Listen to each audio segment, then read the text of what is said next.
Hey everyone, welcome to another episode of Ask GN. As always, if you have questions, leave them in the comments section below. I'll try to get to them for the next episode. We're trying to do one of these per week now, pretty consistent lately. So before getting to this episode, which has a couple of pretty interesting CPU and GPU questions, this content is brought to you by Rosewell and their Cullinan case, which is right here. I just revisited this as an aside to the 570X and 270R, the two new Corsair cases that we reviewed on Monday, which is the day of filming for this. But we talked about those and revisited this in that coverage. This is a tempered glass case, tempered glass on the side and on the front, and also on the right side from the perspective of the camera.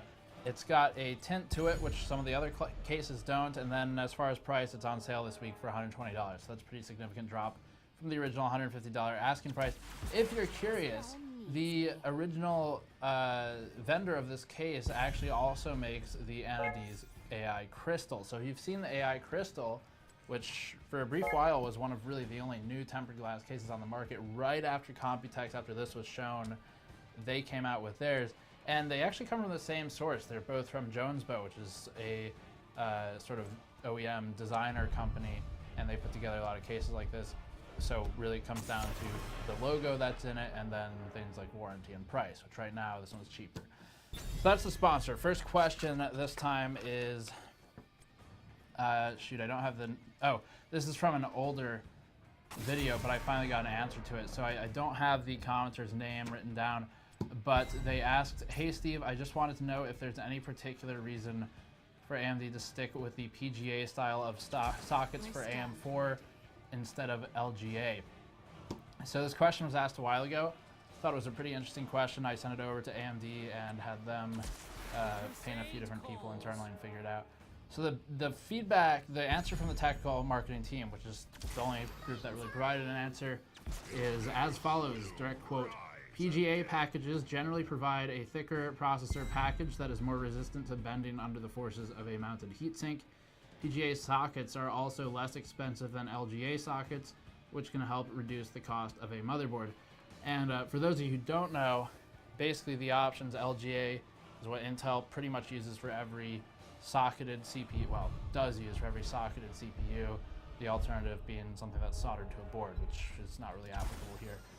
They use LGA, that's where the pins are in the board in a socket, and the CPU just has the contact on it.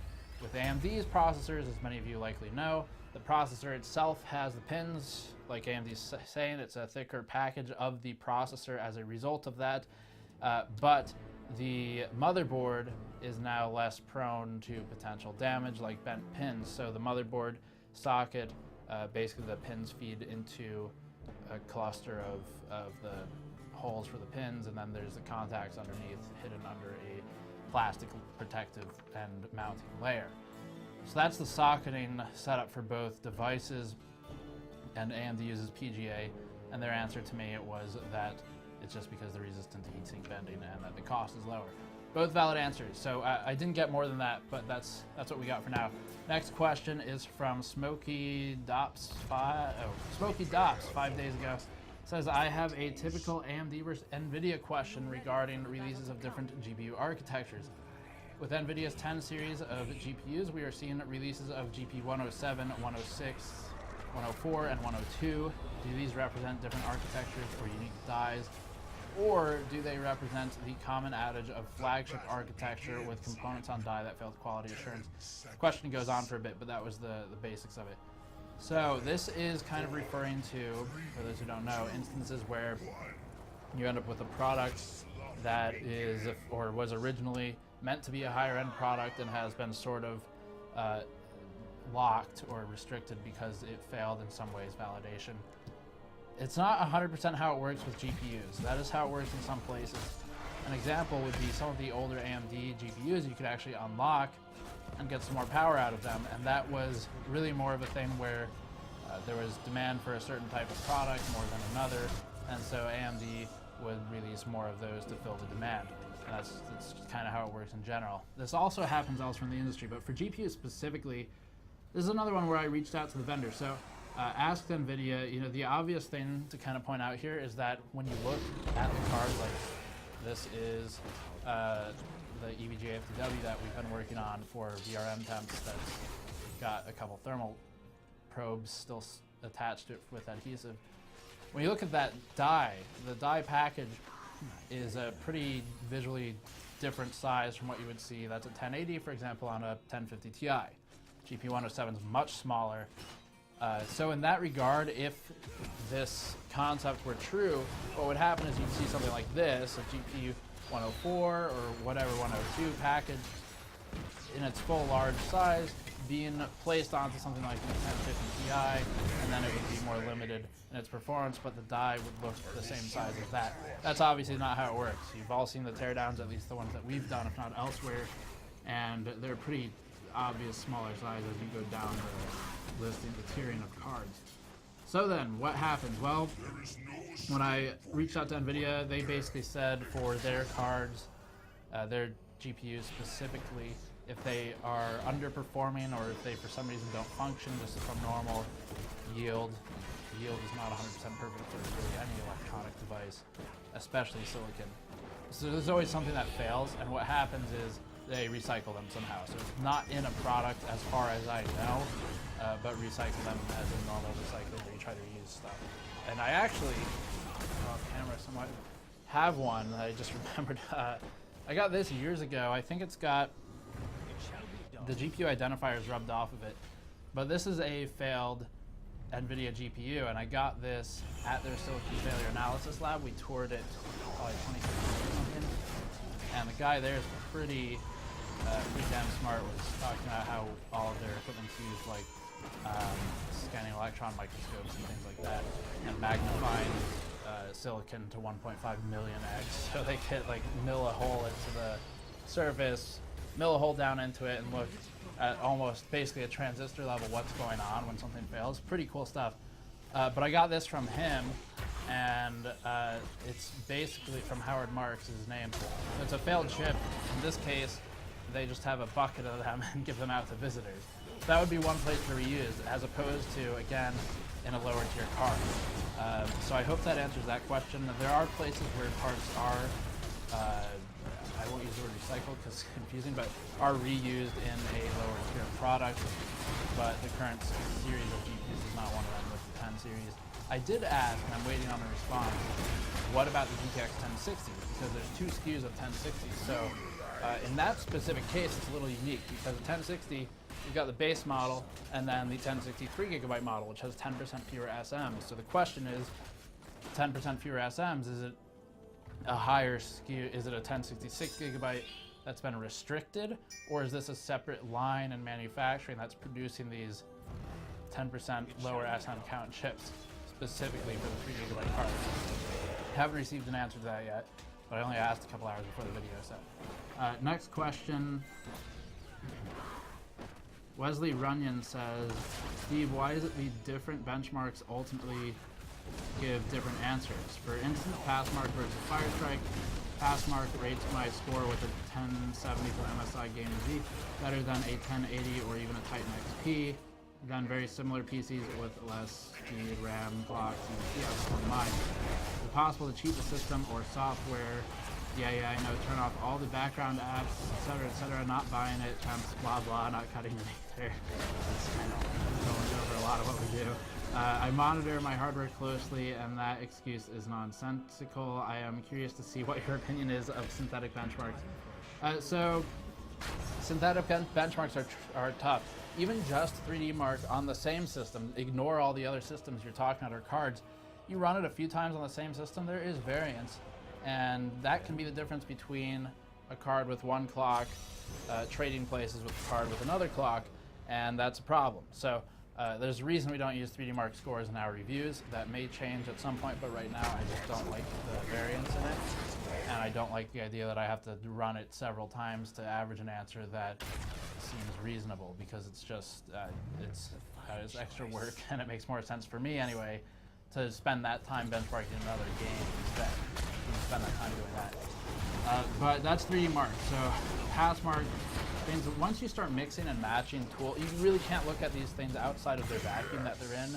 So like Passmark, 3D Mark, fur mark, they really are not meant to be compared one against the other when you're looking at scores. It's sort of look at it in a vacuum, everything pass mark, everything 3D mark, whatever. As far as why your card might outperform others, I don't know specifically what you're looking at, but like I said, because the tools are so different, it could actually be the case that there's a difference in memory or in the memory clock on the GPU or something like that. Well, that might actually be significant in the particular tool that you're using. An example of this would be FurMark. FurMark and Combustor, the MSI benchmarking tool. Combustor contains variants of FurMark that are branded by MSI. I find them to be a bit more abusive. FurMark behaves like a power virus. It burns the VRM. So basically, that's what I've been using on this thing. It sort of sits there and incinerates the VRM to a point that is not realistic for what you get in the game. And the testing, as you'll see this week from this card, we'll see a difference of sometimes 20 Celsius in VRM times coding the VRM, the MOSFETs directly when using a game like Dirt Rally, Metro Last Light, any number of modern games, Battlefield, as opposed to using FurMark. FurMark always being the hotter of the two. So that's an instance where, when you're comparing two different cards, temperatures do actually matter quite a lot, because if you've got, as a better example, maybe an AMD card where there are different throttles in place on the NVIDIA cards, running into those temperature limits with FurMark would produce results that may look worse for a card that's cooled worse, like the Sapphire Platinum Series RX 470, which is a reference cooler. That would look worse than something like maybe a Gaming X, even if both have the same everything else. And that's just because of the cooling and because of boost limitations as well. So on the 10 series cards, because of the way boost works, if it doesn't have thermal headroom, you're going to get a lower clock, and that will impact your score. So I don't know that temps blah blah not cutting it really. I understand where you're coming from, but also temperatures are pretty important depending on what you're testing. Now, once you're looking at the good cards, like a bunch of ACX, Prozer, whatever else, Strix, those types of coolers that are all pretty much always below 80 Celsius. And then the difference comes into play from things like power target and power availability. So again, an example might be if you're testing overclocks, or if you're even without overclocks, just because the way GPU Boost 3.0 works on NVIDIA, you've got more power headroom because the VRM is designed to supply that power. Like this card, we can toggle to 130% offset, and that gives us something like, off the top of my head, I'm not sure, I think it's like 245 watts total available power. Something like that anyway. That's a pretty good impact also, again, on the clock rate and on the clock stability specifically. So the clock rate may look about the same in terms of the maximum number, but the stability of that number will be greater as you reduce your thermal headroom, as you increase your power availability, and as you increase your voltage. And those three things, to some extent, are done automatically by the card. So this isn't just you going to the MSI Afterburner or whatever channel. In general, synthetic benchmarks are not my preferred way of testing things.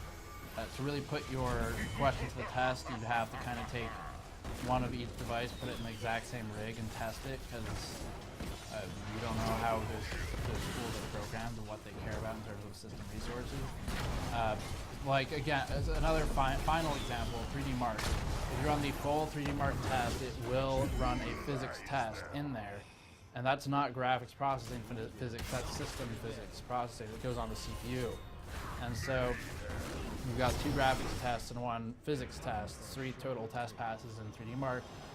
You're running a lower end CPU or one with a different clock, or maybe the temperature was different this time, or maybe the voltage was different this time because of all the C states and all the EIST and all this crap that's in BIOS that you have to disable to really get an accurate run-to-run test. Something changes, your physics result could be lower, and that drags down how the card looks. And the same is true with these other tools. So that would probably be your answer, I think, after going through the rest of it. But I think that gives everyone a bunch of different contingencies to consider. Next question is, by the way, that was a good question, because I think that is one that needs to be discussed. But next question, Peyton Pringle says, how comparable is performance sustained at SSAA or super sampling anti-aliasing at 1080 to 4K, assuming all other values are the same, i.e. game settings, computer hardware, etc.? And then Peyton Pringle goes on to elaborate that super sampling anti-aliasing is basically rendering the game at a higher resolution than sampling it down to display resolution for 1080p monitors at the same resolution as a 4K monitor. So yeah, 4K monitor, if you're at 3840 by 2160, something to the tune of a bit over 8 million pixels, I think that's the same number if you do 4 times 1920 by 1080 in terms of raw pixel count. So to answer the question, which is how do they compare native 4K versus super sampled, I did a test of that when DSR and VSR were first posted, the AMD and NVIDIA's DSR and AMD's VSR. So those were their their scaling examples where the game would be rendered at the higher resolution that you specify, which could be over the native monitor resolution, and then fit to the screen. So you end up with what appears to be a higher pixel density and greater quality of image. This reflects itself mostly in things like textures. So if you look at a ground texture or a cloth on an arm in something like The Witcher 3, it's a really good example where with DSR or VSR, you'll see greater detail in that texture, normally to the tune of things like a more clear line in the fabric rather than sort of a jagged line. Or maybe you see lines and cross-hatching that you couldn't really perceive before. So that's where you see it. Performance, or I should say visual quality, when we took screenshots side by side years ago, they looked pretty much the same. I'm not sure if that's changed, I don't think it has. But back last time I tested it, they did look, in terms of like one screenshot, 1080p, sampled, rendered at 4K down, sampled to 1080p screens, whatever, versus a native 4K screen, they looked about the same. So I haven't actually used as a user DSR or VSR. I always just use the native resolution, but I'm sure there are good reasons to use either one. It's just not something that I've done. But it also depends on what kind of hardware you have. So if you end up with, this is a good use case, if you buy, say, you want a 1070, 1080, whatever now, or even an RX 480, and you have a 1080p display, with a 480 and up, all three of those devices, you could easily do 1440p. So no harm in rendering the game at 1440p and fitting it through 1080p display. It will look like there's greater pixel density, quality will improve, detail improves. Hopefully that answers that. Basically the answer is they look pretty much the same to me last time I tested it. And also the scaling performance is about the same as well. Less. I think 0.1% fantastic. Last question is this? Yes. Let's Get Techie asks, Steve, have you ever considered growing a beard? Maybe not a full-blown hillbilly beard, but a beard nonetheless. I think it would match your hair like a boss. Hashtag beard life. I'm gonna stand very still so that Andrew can mask in a beard on my face, and we'll see how it looks. And hopefully it is a full-grown hillbilly beard. So thank you for watching. I will see you all next time. I'm gonna remain right here so that the mask doesn't break. And subscribe for more Patreon, link the postal video. See you next time.